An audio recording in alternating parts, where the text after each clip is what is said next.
मोर 4 थर होगा तो ऑटोमेटिकली से बढ़ीगला तो किसी ना आउे टच करदे 1 2 3 बस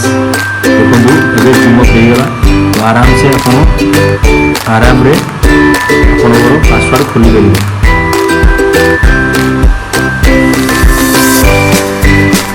खोली पारे बेसिकली जूम बटन को तुरंत जाकि सेटिंग जाकि जूम बटन क्लिक करी जूम बटन क्लिक करी बटन को ऑफ कर दे बस प्रॉब्लम सॉल्व हो सब बाय मिस्टेक एमती आप तो